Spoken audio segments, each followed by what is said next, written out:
प्यारे विद्यार्थियों, ਅਸੀਂ ਮਹਾਰਾਜਾ ਰਣਜੀਤ ਸਿੰਘ ਲੈਸਨ ਦਾ ਪਹਿਲਾ ਭਾਗ ਕਰ ਲਿਆ ਸੀ, ਜਿਸ ਵਿੱਚ ਅਸੀਂ ਉਹਨਾਂ ਦੀਆਂ ਜਿੱਤਾਂ ਬਾਰੇ ਪੜ੍ਹਿਆ ਕਿ ਕਿਵੇਂ ਉਹਨਾਂ ਨੇ ਛੋਟੀ ਜਿਹੀ ਸ਼ੁਕਰ ਚੱਕੀਆ ਮਿਸਲ ਤੋਂ ਵਧਾ ਕੇ ਇੱਕ ਵਿਸ਼ਾਲ ਸਿੱਖ ਸਾਮਰਾਜ ਦੀ ਸਥਾਪਨਾ ਕੀਤੀ। ਅਸੀਂ ਉਹਨਾਂ ਦੇ ਅੰਗਰੇਜ਼ਾਂ ਨਾਲ ਸੰਬੰਧਾਂ ਬਾਰੇ ਪੜ੍ਹਿਆ ਕਿ ਕਿਵੇਂ ਇੱਕ ਵੱਡੀ ਸ਼ਕਤੀ ਤੋਂ ਉਹਨਾਂ ਨੇ ਆਪਣੀ ਸੂਝ-ਬੂਝ ਦੇ ਨਾਲ ਲੰਬੇ ਸਮੇਂ ਤੱਕ ਆਪਣੇ ਸਾਮਰਾਜ ਨੂੰ ਬਚਾਈ ਰੱਖਿਆ। ਉਹਨਾਂ ਦੀ ਮੌਤ 1839 ਈਸਵੀ ਦੇ ਵਿੱਚ ਹੋਈ ਤੇ ਅੰਗਰੇਜ਼ਾਂ ਨੇ ਉਸ ਤੋਂ 10 ਸਾਲ ਬਾਅਦ ਪੰਜਾਬ ਨੂੰ ਆਪਣੇ ਰਾਜ ਦੇ ਵਿੱਚ ਮਿਲਾਇਆ। ਪਰ ਸਾਡੀ ਬਦਕਿਸਮਤੀ ਆ ਕਿ ਮਹਾਰਾਜਾ ਸਾਡੇ ਕੋਲੋਂ ਬਹੁਤ ਜਲਦੀ ਚਲੇ ਗਏ। ਉਹ ਸ਼ਾਸਕ ਸੀ ਜੋ ਆਪਣੀ ਤਾਕਤ ਦੇ ਨਾਲ, ਆਪਣੀ ਕਾਬਲੀਅਤ ਦੇ ਨਾਲ ਇਤਿਹਾਸ ਨੂੰ ਬਦਲ ਸਕਦੇ ਸੀ। ਅੱਜ ਅਸੀਂ ਉਹਨਾਂ ਦੇ ਸ਼ਾਸਨ ਪ੍ਰਬੰਧ ਬਾਰੇ ਪੜ੍ਹਨਾ ਕਿ ਉਹਨਾਂ ਦਾ ਸ਼ਾਸਨ ਪ੍ਰਬੰਧ ਕਿਹੋ ਜਿਹਾ ਸੀ। ਸ਼ਾਸਨ ਪ੍ਰਬੰਧ ਆ ਜਿਹੜਾ ਦੋ ਤਰ੍ਹਾਂ ਦਾ ਹੁੰਦਾ, ਇੱਕ ਸਿਵਲ ਤੇ ਇੱਕ ਸੈਨਿਕ। ਕਿਸੇ ਵੀ ਰਾਜੇ ਦੇ ਲਈ ਆਪਣੇ ਰਾਜ ਦੀ ਸੁਰੱਖਿਆ ਲਈ ਵਧੀਆ ਸੈਨਿਕ ਪ੍ਰਬੰਧ ਹੋਣਾ ਜ਼ਰੂਰੀ ਆ, ਪਰ ਲੋਕਾਂ ਦੇ ਵਧੀਆ ਜੀਵਨ ਪੱਧਰ ਲਈ ਉੱਥੋਂ ਦਾ ਸਿਵਲ ਪ੍ਰਬੰਧ ਜਿਹੜਾ ਉਹ ਜ਼ਰੂਰੀ ਆ ਕਿ ਵਧੀਆ ਹੋਵੇ। ਉਹਨਾਂ ਨੇ ਦੋਵੇਂ ਤਰ੍ਹਾਂ ਦਾ ਪ੍ਰਬੰਧ ਸੀ ਜਿਹੜਾ ਬਹੁਤ ਸੁਚਾਰੂ ਢੰਗ ਦੇ ਨਾਲ ਉਹਦਾ ਪ੍ਰਬੰਧ ਕੀਤਾ। ਮਹਾਰਾਜਾ ਭਾਵੇਂ ਅਨਪੜ੍ਹ ਸੀ ਪਰ ਤੀਖਣ ਬੁੱਧੀ ਦਾ ਮਾਲਕ ਸੀ। ਉਸ ਨੂੰ ਆਪਣੇ ਰਾਜ ਦੇ ਸਾਰੇ ਪਿੰਡਾਂ ਦੇ ਨਾਮ ਜ਼ੁਬਾਨੀ ਯਾਦ ਹੁੰਦੇ ਸੀ, ਆਪਣੇ ਅਧਿਕਾਰੀਆਂ ਦੇ ਨਾਮ ਜ਼ੁਬਾਨੀ ਯਾਦ ਹੁੰਦੇ ਸੀ। ਉਹ ਕਿਸੇ ਵਿਅਕਤੀ ਨੂੰ ਇੱਕ ਵਾਰੀ ਮਿਲ ਲੈਂਦੇ ਸੀ ਤਾਂ ਉਸ ਨੂੰ ਭੁੱਲਦੇ ਨਹੀਂ ਸੀ। ਉਹ ਆਪਣੇ ਰਾਜ ਦੇ ਵਿੱਚ ਭੇਸ ਬਦਲ ਕੇ ਜਾਇਆ ਕਰਦੇ ਸੀ ਤੇ ਆਪਣੇ ਵਿਰੁੱਧ ਹੁੰਦੀਆਂ ਗੱਲਾਂ ਨੂੰ ਵੀ ਬੜੇ ਜਿਗਰੇ ਨਾਲ ਸੁਣ ਲਿਆ ਕਰਦੇ ਸੀ ਤੇ ਵਾਪਸ ਆ ਕੇ ਫਿਰ ਯਤਨ ਕਰਦੇ ਕਿ ਮੈਂ ਆਪਣੀ ਜਨਤਾ ਨੂੰ ਕਿਵੇਂ ਸੰਤੁਸ਼ਟ ਰੱਖਾਂ, ਕਿ ਕਿਵੇਂ ਆਪਣੀਆਂ ਰਹਿੰਦੀਆਂ ਕਮੀਆਂ ਨੂੰ ਦੂਰ ਕਰਾਂ।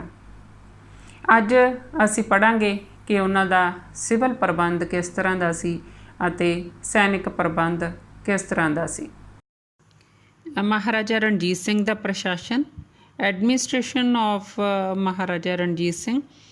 ਮਹਾਰਾਜਾ ਰਣਜੀਤ ਸਿੰਘ ਨਾ ਸਿਰਫ ਇੱਕ ਮਹਾਨ ਜੇਤੂ ਸੀ, ਸਗੋਂ ਉੱਚ ਕੋਟੀ ਦਾ ਸ਼ਾਸਨ ਪ੍ਰਬੰਧਕ ਵੀ ਸੀ। ਅੱਜ ਅਸੀਂ ਉਸ ਦੇ ਸਿਵਲ ਅਤੇ ਸੈਨਿਕ ਪ੍ਰਬੰਧ ਦੀ ਗੱਲ ਕਰਾਂਗੇ। ਸਿਵਲ ਪ੍ਰਬੰਧ ਵਿੱਚ ਸਭ ਤੋਂ ਪਹਿਲਾਂ ਆਉਂਦਾ ਕੇਂਦਰੀ ਸ਼ਾਸਨ ਪ੍ਰਬੰਧ। ਕੇਂਦਰੀ ਸ਼ਾਸਨ ਪ੍ਰਬੰਧ ਦੀ ਜਦੋਂ ਅਸੀਂ ਗੱਲ ਕਰਦੇ ਹਾਂ ਤਾਂ ਉਹਦੇ ਵਿੱਚ ਸਭ ਤੋਂ ਜਿਹੜੀ ਵੱਡੀ ਸ਼ਕਤੀ ਸੀ ਉਹ ਮਹਾਰਾਜੇ ਕੋਲੇ ਸੀ। ਰਾਜ ਦਾ ਸਰਵਉੱਚ ਮੁਖੀ ਸੀ ਉਹ। ਰਾਜ ਦੀਆਂ ਸਾਰੀਆਂ ਸ਼ਕਤੀਆਂ ਉਸ ਦੇ ਹੱਥ ਵਿੱਚ ਹੁੰਦੀਆਂ ਸੀ। ਰਾਜ ਦੇ ਮੰਤਰੀਆਂ ਦੀਆਂ, ਉੱਚ ਅਧਿਕਾਰੀਆਂ ਦੀਆਂ ਨਿਯੁਕਤੀਆਂ ਉਹ ਕਰਦਾ ਸੀ। ਕਿਸੇ ਨੂੰ ਵੀ ਅਹੁਦੇ ਤੋਂ ਹਟਾ ਸਕਦਾ ਸੀ ਜਾਂ ਲਾ ਸਕਦਾ ਸੀ। ਸਭ ਤੋਂ ਵੱਡਾ ਨਿਆਂਧੀਸ਼ ਉਹ ਸੀ। ਚਾਹੇ ਜਿਹੜੀਆਂ ਸੀ ਵੱਖ-ਵੱਖ ਅਦਾਲਤਾਂ ਸੀ, ਪੰਚਾਇਤ ਤੋਂ ਲੈ ਕੇ ਕਾਰਦਾਰ ਦੀ ਅਦਾਲਤ, ਨਾਜ਼ਮ ਦੀ ਅਦਾਲਤ ਸੀ, ਅਦਾਲਤ ਆਲਾ ਸੀ, ਪਰ ਉਸ ਦਾ ਫੈਸਲਾ ਸਰਵਉੱਚ ਹੁੰਦਾ ਸੀ। ਉਸ ਦਾ ਕਿਹਾ ਸ਼ਬਦ ਕਾਨੂੰਨ ਬਣ ਜਾਂਦਾ ਸੀ। ਕੋਈ ਵੀ ਵਿਅਕਤੀ ਉਸ ਦੇ ਹੁਕਮ ਦੀ ਉਲੰਘਣਾ ਨਹੀਂ ਸੀ ਕਰ ਸਕਦਾ। ਉਹ ਮੁੱਖ ਸੈਨਾਪਤੀ ਵੀ ਸੀ। ਸਾਰੀ ਫੌਜ ਉਸ ਦੇ ਇਸ਼ਾਰੇ 'ਤੇ ਚੱਲਦੀ ਸੀ। ਕਿਸੇ ਯੁੱਧ ਦਾ ਐਲਾਨ ਕਰ ਸਕਦਾ ਸੀ ਜਾਂ ਯੁੱਧ ਬੰਦ ਕਰ ਸਕਦਾ ਸੀ, ਕਿਸੇ ਨਾਲ ਸੰਧੀ ਸਮਝੌਤਾ ਕਰ ਸਕਦਾ ਸੀ। ਇਸ ਤਰ੍ਹਾਂ ਉਸ ਦੀਆਂ ਸ਼ਕਤੀਆਂ ਜਿਹੜੀਆਂ ਸੀ ਉਹ ਕਿਸੇ ਤਾਨਾਸ਼ਾਹ ਤੋਂ ਘੱਟ ਨਹੀਂ ਸਨ, ਪਰ ਉਹ ਕਦੇ ਵੀ ਆਪਣੀਆਂ ਸ਼ਕਤੀਆਂ ਦੀ ਦੁਰਵਰਤੋਂ ਨਹੀਂ ਸੀ ਕਰਦਾ। ਹਮੇਸ਼ਾ ਪ੍ਰਜਾ ਦੀ ਭਲਾਈ ਦਾ ਕੰਮ ਕਰਦਾ ਸੀ। ਮੰਤਰੀ, ਇਸ ਮਹਾਰਾਜੇ ਤੋਂ ਬਾਅਦ ਇੱਕ ਮੰਤਰੀ ਮੰਡਲ ਜੋ ਮਹਾਰਾਜੇ ਦੀ ਸਹਾਇਤਾ ਦੇ ਲਈ ਹੁੰਦਾ ਸੀ, ਉਸ ਦਾ ਗਠਨ ਸੀ। ਸ਼ਾਸਨ ਪ੍ਰਬੰਧ ਨੂੰ ਸਹੀ ਢੰਗ ਨਾਲ ਚਲਾਉਣ ਲਈ ਇਹ ਕੰਮ ਰਾਜੇ ਨੂੰ ਸਲਾਹ ਦਿੰਦਾ ਸੀ। ਇਹਨਾਂ ਮੰਤਰੀਆਂ ਦੀ ਨਿਯੁਕਤੀ ਮਹਾਰਾਜਾ ਆਪ ਕਰਦਾ ਸੀ। ਕੇਵਲ ਯੋਗ, ਇਮਾਨਦਾਰ ਅਤੇ ਰਾਜ ਪ੍ਰਤੀ ਵਫਾਦਾਰ ਵਿਅਕਤੀ ਹੀ ਇਸ ਅਹੁਦੇ 'ਤੇ ਲਾਏ ਜਾਂਦੇ ਸੀ। ਇਹ ਮੰਤਰੀ ਆਪਣੇ ਆਪਣੇ ਵਿਭਾਗਾਂ ਸੰਬੰਧੀ ਮਹਾਰਾਜੇ ਨੂੰ ਸਲਾਹ ਦਿੰਦੇ ਸੀ, ਪਰ ਉਹਨਾਂ ਦੀ ਸਲਾਹ ਨੂੰ ਮੰਨਣਾ ਜਾਂ ਨਾ ਮੰਨਣਾ ਇਹ ਮਹਾਰਾਜੇ 'ਤੇ ਨਿਰਭਰ ਕਰਦਾ ਸੀ। ਆਮ ਤੌਰ 'ਤੇ ਜਿਹੜਾ ਮਹਾਰਾਜਾ ਸੀ ਇਹਨਾਂ ਮੰਤਰੀਆਂ ਦੀ ਸਲਾਹ ਅਨੁਸਾਰ ਹੀ ਆਪਣੀਆਂ ਨੀਤੀਆਂ ਤਿਆਰ ਕਰਦਾ ਸੀ। ਮੰਤਰੀਆਂ ਦੇ ਵਿੱਚ ਪਹਿਲਾ ਉਹਦਾ ਪ੍ਰਧਾਨ ਮੰਤਰੀ ਦਾ। ਮਹਾਰਾਜੇ ਤੋਂ ਬਾਅਦ ਇਹ ਦੂਸਰਾ ਮਹੱਤਵਪੂਰਨ ਵਿਅਕਤੀ ਹੁੰਦਾ ਸੀ।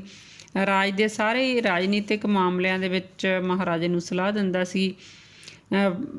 ਸਾਰੇ ਵਿਭਾਗਾਂ ਦੀ ਦੇਖਭਾਲ ਕਰਦਾ ਸੀ। ਮਹਾਰਾਜੇ ਦੀ ਗੈਰ ਹਾਜ਼ਰੀ ਦੇ ਵਿੱਚ ਉਸਦੇ ਪ੍ਰਤੀਨਿਧ ਵਜੋਂ ਕੰਮ ਕਰਦਾ ਸੀ। ਜਿਹੜੀਆਂ ਪ੍ਰਾਰਥਨਾ ਪੱਤਰ ਜਿਹੜੀਆਂ ਮਹਾਰਾਜੇ ਲਈ ਆਉਂਦੇ ਸੀ ਉਹ ਪਹਿਲਾਂ ਪ੍ਰਧਾਨ ਮੰਤਰੀ ਖੁਦ ਦੇਖਦਾ ਸੀ, ਫਿਰ ਅੱਗੇ ਪਹੁੰਚਾਏ ਜਾਂਦੇ ਸੀ। ਤੇ ਮਹਾਰਾਜੇ ਦੇ ਹੁਕਮਾਂ ਨੂੰ ਲਾਗੂ ਕਰਵਾਉਣ ਦਾ ਕੰਮ ਕਰਦਾ ਸੀ। ਰਣਜੀਤ ਸਿੰਘ ਦੇ ਸਮੇਂ ਸਹੁਰੇ 'ਤੇ ਰਾਜਾ ਧਿਆਨ ਸਿੰਘ ਰਹੇ। ਇਸ ਤੋਂ ਅੱਗੇ ਵਿਦੇਸ਼ ਮੰਤਰੀ ਮਹਾਰਾਜਾ ਰਣਜੀਤ ਸਿੰਘ ਦੇ ਸਮੇਂ ਇਹ ਅਹੁਦਾ ਵੀ ਮਹੱਤਵਪੂਰਨ ਸੀ। ਵਿਦੇਸ਼ ਨੀਤੀ ਤਿਆਰ ਕਰਨ ਦਾ ਕੰਮ ਸੀ ਉਹਦੇ ਕੋਲੇ। ਉਹ ਮਹਾਰਾਜੇ ਨੂੰ ਦੂਜੀਆਂ ਸ਼ਕਤੀਆਂ ਦੇ ਨਾਲ ਯੁੱਧ ਅਤੇ ਸੁਲ੍ਹਾ ਕਰਨ ਲਈ ਜਿਹੜਾ ਸੀ ਸਲਾਹ ਦਿੰਦਾ ਸੀ। ਵਿਦੇਸ਼ ਤੋਂ ਆਉਣ ਵਾਲੀਆਂ ਚਿੱਠੀਆਂ ਮਹਾਰਾਜੇ ਨੂੰ ਪੜ੍ਹ ਕੇ ਸੁਣਾਉਣਾ, ਮਹਾਰਾਜੇ ਦੀ ਮਰਜ਼ੀ ਅਨੁਸਾਰ ਉਹਨਾਂ ਦਾ ਜਵਾਬ ਲਿਖ ਕੇ ਭੇਜਣਾ।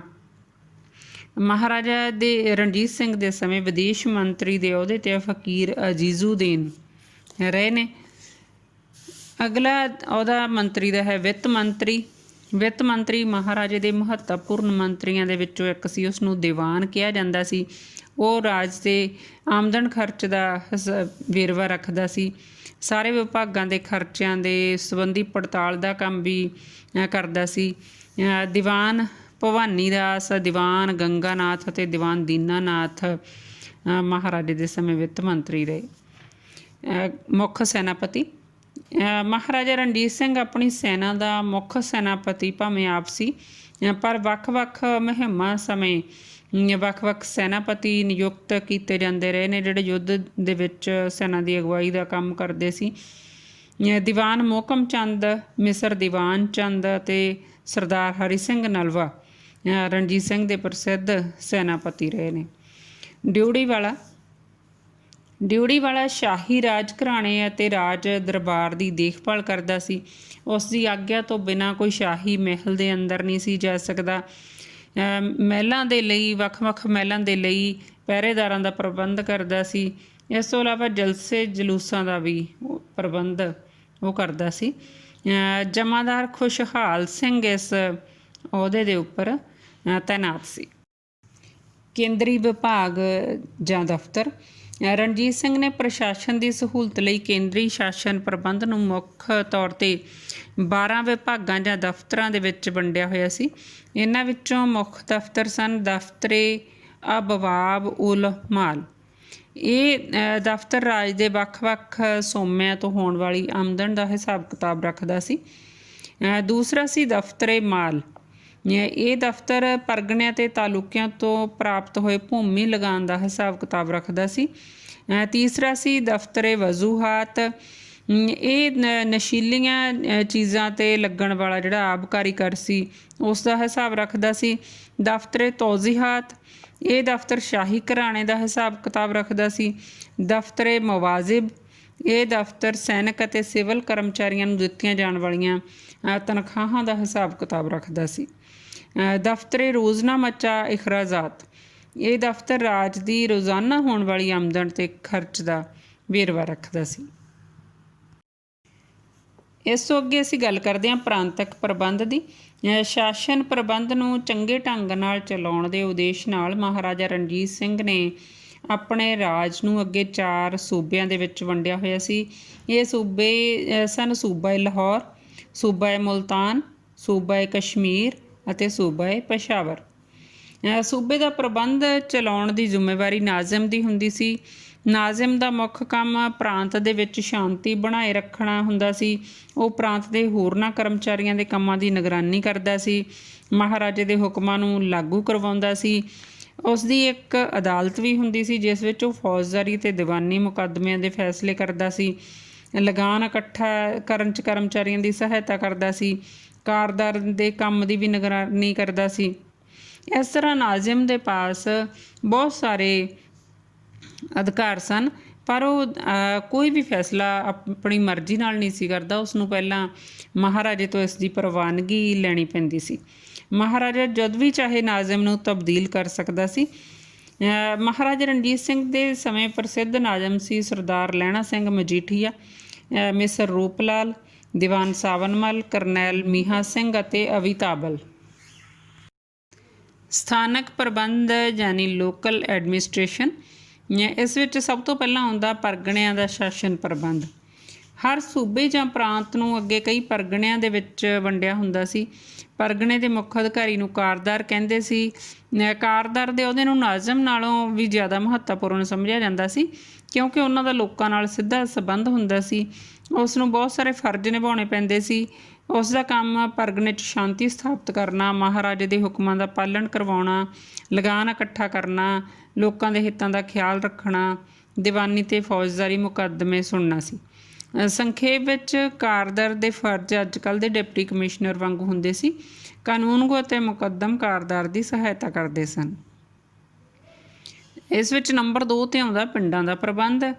ਪ੍ਰਸ਼ਾਸਨ ਦੀ ਸਭ ਤੋਂ ਛੋਟੀ ਇਕਾਈ ਪਿੰਡ ਹੁੰਦੇ ਸੀ, ਜਿਸ ਨੂੰ ਉਸ ਸਮੇਂ ਮੌਜਾ ਕਿਹਾ ਜਾਂਦਾ ਸੀ।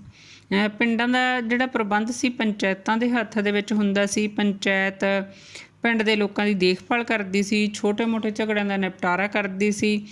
ਲੋਕ ਪੰਚਾਇਤ ਦਾ ਬੜਾ ਆਦਰ ਮਾਣ ਕਰਦੇ ਸੀ, ਇਸ ਲਈ ਆਮ ਤੌਰ 'ਤੇ ਪੰਚਾਇਤ ਦੁਆਰਾ ਦਿੱਤੇ ਗਏ ਫੈਸਲਿਆਂ ਨੂੰ ਪ੍ਰਵਾਨ ਕਰ ਲਿਆ ਜਾਂਦਾ ਸੀ। ਪਟਵਾਰੀ ਪਿੰਡਾਂ ਦੀ ਜ਼ਮੀਨ ਦਾ ਰਿਕਾਰਡ ਰੱਖਦਾ ਸੀ। ਚੌਧਰੀ ਲਗਾਨ ਅਗਰਾਉਣ ਦਾ ਕੰਮ ਕਰਦੇ ਸੀ। ਮਹਾਰਾਜਾ ਪਿੰਡਾਂ ਦੇ ਕੰਮਾਂ ਦੇ ਵਿੱਚ ਦਖਲ ਅੰਦਾਜ਼ੀ ਨਹੀਂ ਸੀ ਕਰਦਾ। ਲਾਹੌਰ ਸ਼ਹਿਰ ਦਾ ਪ੍ਰਬੰਧ। ਮਹਾਰਾਜਾ ਰਣਜੀਤ ਸਿੰਘ ਦੇ ਸਮੇਂ ਲਾਹੌਰ ਸ਼ਹਿਰ ਦਾ ਪ੍ਰਬੰਧ ਹੋਰਨਾਂ ਸ਼ਹਿਰਾਂ ਨਾਲੋਂ ਵੱਖਰੇ ਢੰਗ ਨਾਲ ਕੀਤਾ ਜਾਂਦਾ ਸੀ। ਸਾਰੇ ਸ਼ਹਿਰ ਨੂੰ ਮੁਹੱਲਿਆਂ ਦੇ ਵਿੱਚ ਵੰਡਿਆ ਗਿਆ ਸੀ। ਹਰ ਮੁਹੱਲੇ ਦਾ ਇੱਕ ਮੁਹੱਲੇਦਾਰ ਹੁੰਦਾ ਸੀ, ਜੋ ਮੁਹੱਲੇ ਦਾ ਪ੍ਰਬੰਧ ਦੇਖਦਾ ਸੀ। ਉਸ ਦਾ ਕੰਮ ਮੁਹੱਲੇ 'ਚ ਸ਼ਾਂਤੀ ਵਿਵਸਥਾ ਸਥਾਪਿਤ ਕਰਨਾ, ਸਫਾਈ ਦਾ ਪ੍ਰਬੰਧ ਦੇਖਣਾ। ਲਾਹੌਰ ਸ਼ਹਿਰ ਦਾ ਮੁੱਖ ਅਧਿਕਾਰੀ ਕੋਤਵਾਲ ਹੁੰਦਾ ਸੀ। ਕੋਤਵਾਲ ਦਾ ਕੰਮ ਮਹਾਰਾਜੇ ਦੇ ਆਦੇਸ਼ਾਂ ਨੂੰ ਅਮਲੀ ਰੂਪ ਦੇਣਾ, ਸ਼ਹਿਰ 'ਚ ਸ਼ਾਂਤੀ ਵਿਵਸਥਾ ਕਾਇਮ ਰੱਖਣਾ, ਮੁਹੱਲੇਦਾਰਾਂ ਦੇ ਕੰਮਾਂ ਦੀ ਦੇਖਭਾਲ ਕਰਨਾ, ਸਫਾਈ ਦਾ ਪ੍ਰਬੰਧ ਕਰਨਾ, ਸ਼ਹਿਰ ਵਿੱਚ ਆਉਣ ਵਾਲੇ ਵਿਦੇਸ਼ੀਆਂ ਦਾ ਰਿਕਾਰਡ ਰੱਖਣਾ, ਵਪਾਰ ਅਤੇ ਉਦਯੋਗ ਦੀ ਨਿਗਰਾਨੀ ਕਰਨਾ ਅਤੇ ਨਾਪ ਤੋਲ ਦੀਆਂ ਚੀਜ਼ਾਂ ਦੀ ਪੜਤਾਲ ਕਰਨਾ ਹੁੰਦਾ ਸੀ।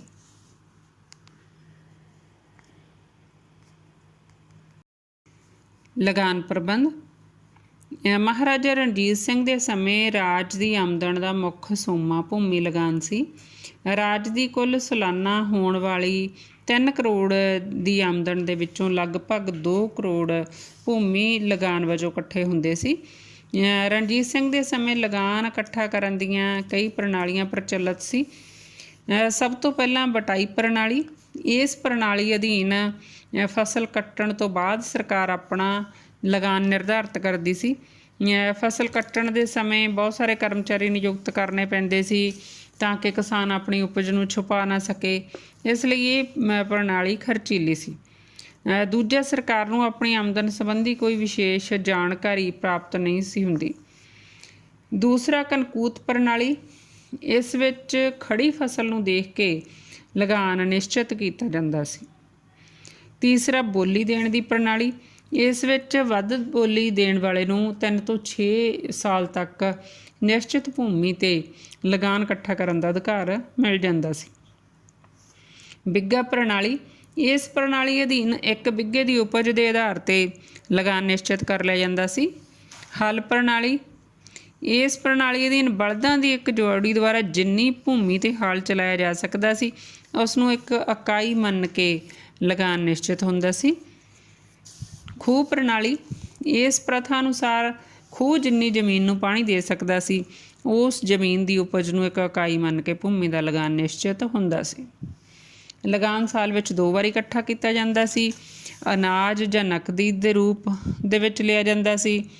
ਇਹ ਪ੍ਰਬੰਧ ਦੇ ਜਿਹੜੇ ਮੁੱਖ ਅਧਿਕਾਰੀ ਹੁੰਦੇ ਸੀ, ਕਾਰਦਾਰ, ਮੁਕੱਦਮ, ਪਟਵਾਰੀ, ਕਾਨੂੰਨਗੋ ਅਤੇ ਚੌਧਰੀ ਹੁੰਦੇ ਸੀ। ਲਗਾਨ ਦੀ ਦਰ ਵੱਖ-ਵੱਖ ਥਾਵਾਂ 'ਤੇ ਵੱਖ-ਵੱਖ ਹੁੰਦੀ ਸੀ। ਉਪਜਾਊ ਸ਼ਕਤੀ, ਸਿੰਜਾਈ ਦੀਆਂ ਸਹੂਲਤਾਂ, ਪੈਦਾਵਾਰ ਇਸ ਦੇ ਆਧਾਰ ਸੀ। ਵੱਧ ਤੋਂ ਵੱਧ ਜਿਹੜਾ ਲਗਾਨ ਆ 50% ਤੱਕ ਵੀ ਸੀ। ਇਸ ਲਈ ਕਿਹਾ ਜਾਂਦਾ ਕਿ ਮਹਾਰਾਜੇ ਦੇ ਸਮੇਂ ਲਗਾਨ ਦੀਆਂ ਦਰਾਂ ਜਿਹੜੀਆਂ ਉਹ ਬਹੁਤ ਜ਼ਿਆਦਾ ਸੀ।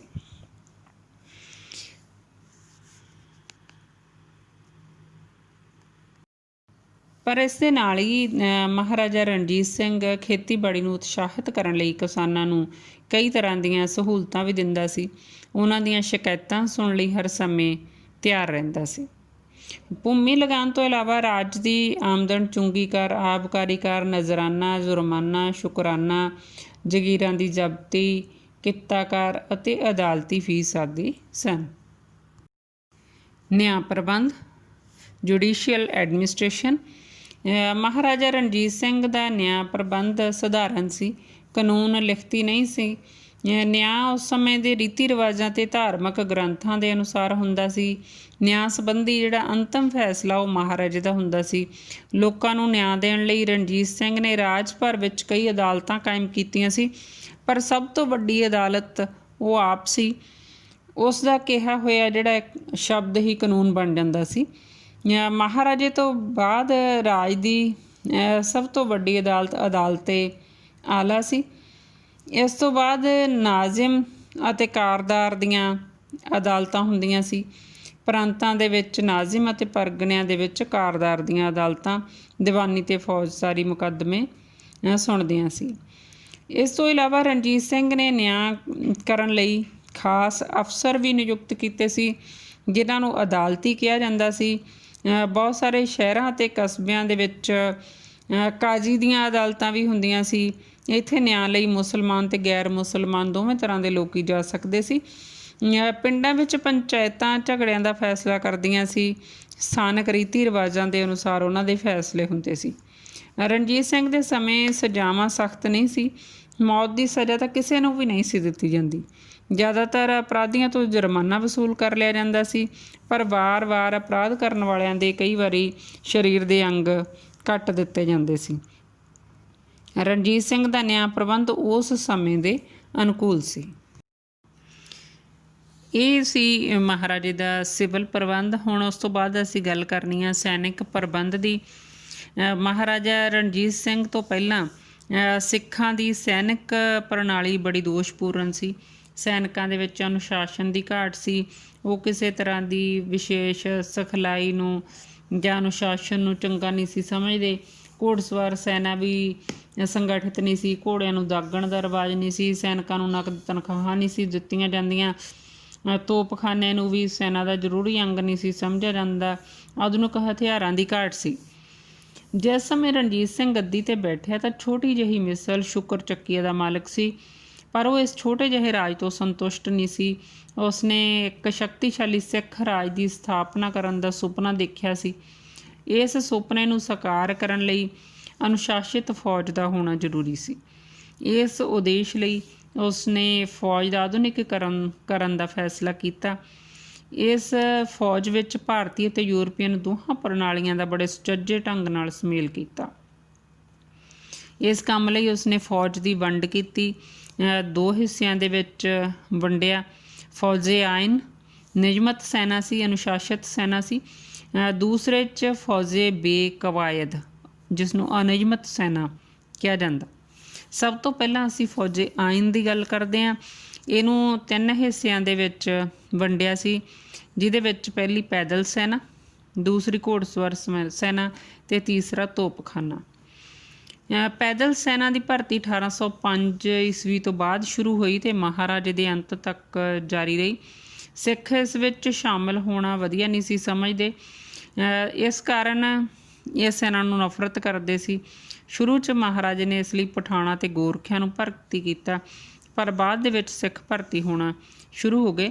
1822 ਈਸਵੀ ਵਿੱਚ ਮਹਾਰਾਜਾ ਰਣਜੀਤ ਸਿੰਘ ਨੇ ਇਸ ਸੈਨਾ ਨੂੰ ਚੰਗੇਰੀ ਸਿਖਲਾਈ ਦੇਣ ਲਈ ਜਨਰਲ ਵੈਂਤੂਰਾ ਨੂੰ ਨਿਯੁਕਤ ਕੀਤਾ ਅਤੇ 1838-39 ਈਸਵੀ ਵਿੱਚ ਇਸ ਸੈਨਾ ਵਿੱਚ ਲਗਭਗ 30,000 ਗਿਣਤੀ ਹੋ ਚੁੱਕੀ ਸੀ। ਦੂਸਰਾ ਘੋੜਸਵਾਰ ਸੈਨਾ।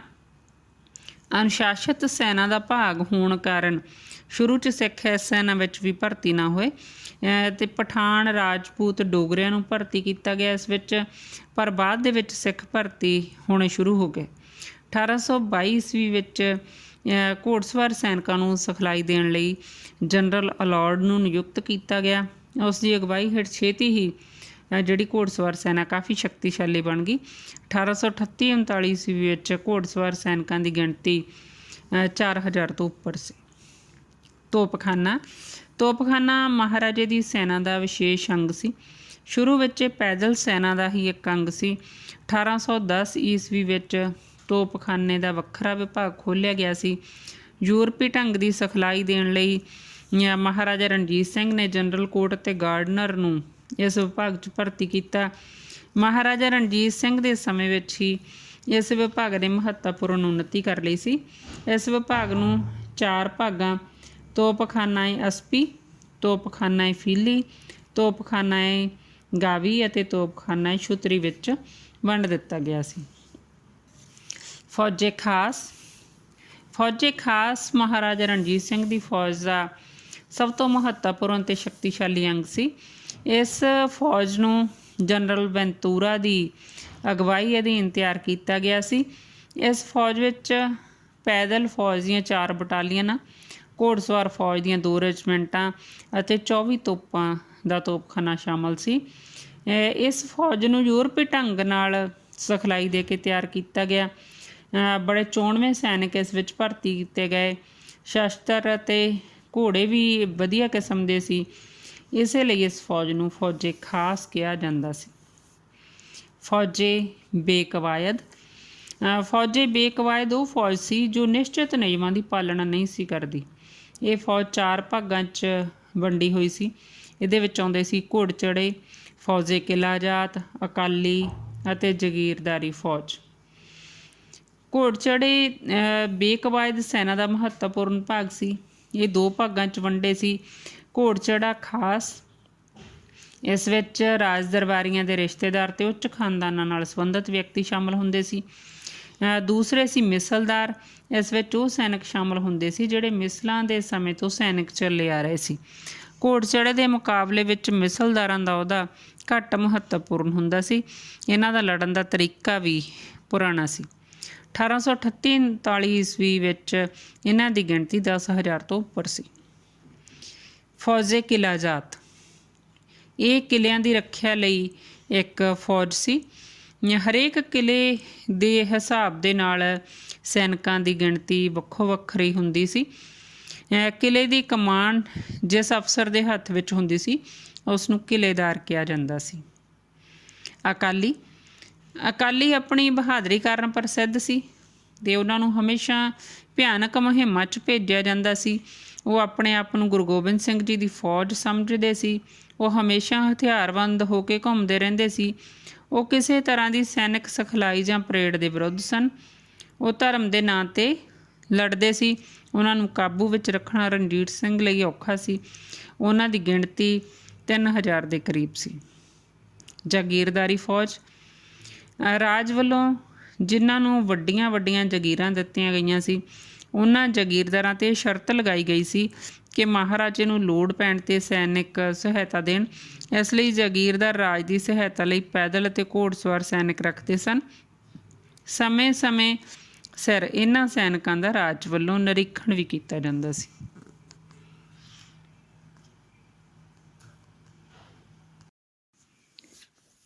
ਕੁਝ ਹੋਰ ਵਿਸ਼ੇਸ਼ਤਾਵਾਂ। ਫੌਜ ਦੀ ਗਿਣਤੀ।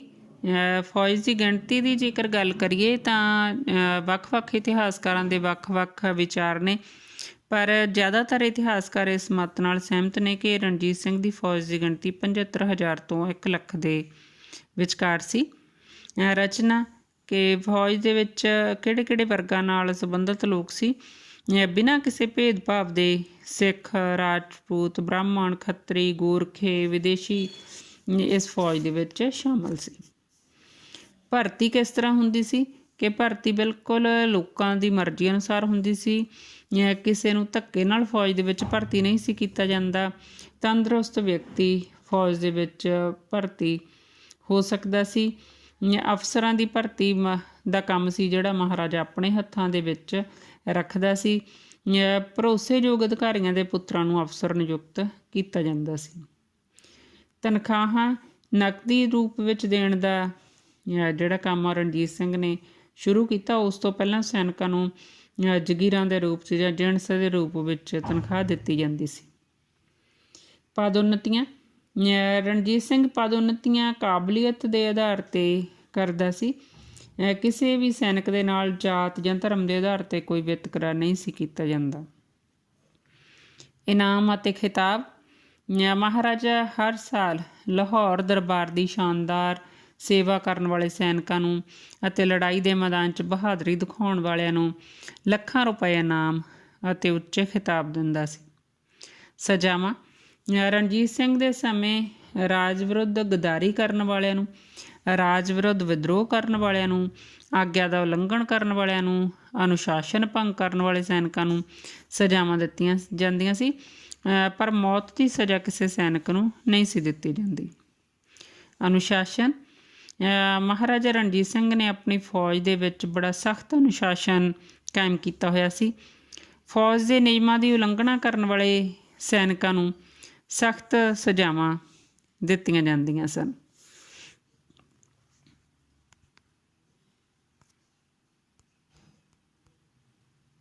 ਵਿਦਿਆਰਥੀਓ, ਅਸੀਂ ਅੱਜ ਦੇ ਲੈਸਨ ਵਿੱਚ ਵਿਸ਼ਾਲ ਸਿੱਖ ਸਾਮਰਾਜ ਦੇ ਸੰਸਥਾਪਕ, ਮਹਾਨ ਵਿਜੇਤਾ, ਯੋਗ ਸ਼ਾਸਨ ਪ੍ਰਬੰਧਕ, ਧਰਮ ਨਿਰਪੱਖ ਅਤੇ ਦਿਆਲੂ ਸ਼ਾਸਕ ਮਹਾਰਾਜਾ ਰਣਜੀਤ ਸਿੰਘ ਦੇ ਸਿਵਲ ਅਤੇ ਸੈਨਿਕ ਪ੍ਰਬੰਧ ਬਾਰੇ ਪੜ੍ਹਿਆ।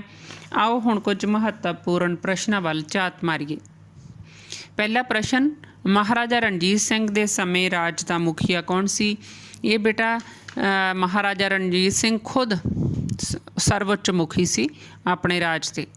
ਦੂਸਰਾ ਪ੍ਰਸ਼ਨ, ਧਿਆਨ ਸਿੰਘ ਕੌਣ ਸੀ? ਧਿਆਨ ਸਿੰਘ ਉਹਨਾਂ ਦੇ ਪ੍ਰਧਾਨ ਮੰਤਰੀ ਦਾ ਨਾਮ ਆ। ਅੱਗੇ ਵਿਦੇਸ਼ ਮੰਤਰੀ ਕੌਣ ਸੀ? ਫਕੀਰ ਅਜ਼ੀਜ਼ ਉਦੀਨ ਉਹਨਾਂ ਦੇ ਵਿਦੇਸ਼ ਮੰਤਰੀ ਸਨ। ਵਿੱਤ ਮੰਤਰੀ ਕੌਣ ਸੀ? ਵਿੱਤ ਮੰਤਰੀ ਉਹਨਾਂ ਦੇ ਦੀਵਾਨ ਭਵਾਨੀ ਦਾਸ, ਦੀਵਾਨ ਗੰਗਾਨਾਥ ਅਤੇ ਦੀਵਾਨ ਦੀਨਾਨਾਥ। ਅਗਲਾ ਪ੍ਰਸ਼ਨ, ਉਹਨਾਂ ਦੇ ਮੁੱਖ ਸੈਨਾਪਤੀ ਕਿਹੜੇ ਸੀ? ਦੀਵਾਨ ਮੋਹਕਮ ਚੰਦ, ਮਿਸਰ ਦੀਵਾਨ ਚੰਦ ਅਤੇ ਸਰਦਾਰ ਹਰੀ ਸਿੰਘ ਨਲਵਾ ਉਹਨਾਂ ਦੇ ਪ੍ਰਸਿੱਧ ਸੈਨਾਪਤੀ ਸਨ। ਅੱਗੇ ਮਹਾਰਾਜੇ ਨੇ ਆਪਣੇ ਰਾਜ ਨੂੰ ਕਿਹੜੇ 4 ਸੂਬਿਆਂ ਦੇ ਵਿੱਚ ਵੰਡਿਆ ਸੀ?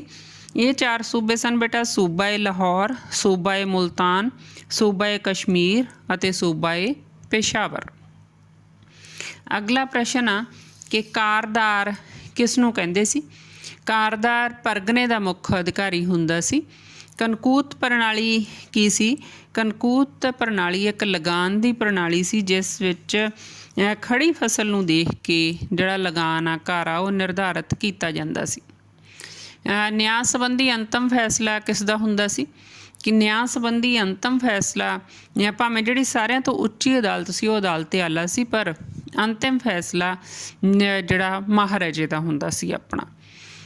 ਫੌਜ ਨੂੰ ਕਿਹੜੇ 2 ਭਾਗਾਂ ਦੇ ਵਿੱਚ ਵੰਡਿਆ ਹੋਇਆ ਸੀ? ਫੌਜ ਨੂੰ ਮੁੱਖ ਤੌਰ 2 ਭਾਗਾਂ ਦੇ ਵਿੱਚ ਜਿਹੜਾ ਵੰਡਿਆ ਸੀ। ਫੌਜੇ ਆਇਨ ਨਿਯਮਤ ਸੈਨਾ ਹੁੰਦੀ ਸੀ, ਫੌਜੇ ਬੇਕਵਾਇਦ ਇਹ ਅਨਿਯਮਤ ਸੈਨਾ ਹੁੰਦੀ ਸੀ। ਵਿਦਿਆਰਥੀਓ, ਇਹ ਆਪਣਾ ਅੱਜ ਦਾ ਲੈਸਨ ਸੀ। ਉਮੀਦ ਹੈ ਕਿ ਤੁਹਾਨੂੰ ਲੈਸਨ ਸਮਝ ਆ ਗਿਆ ਹੋਵੇਗਾ। ਬਹੁਤ ਬਹੁਤ ਧੰਨਵਾਦ।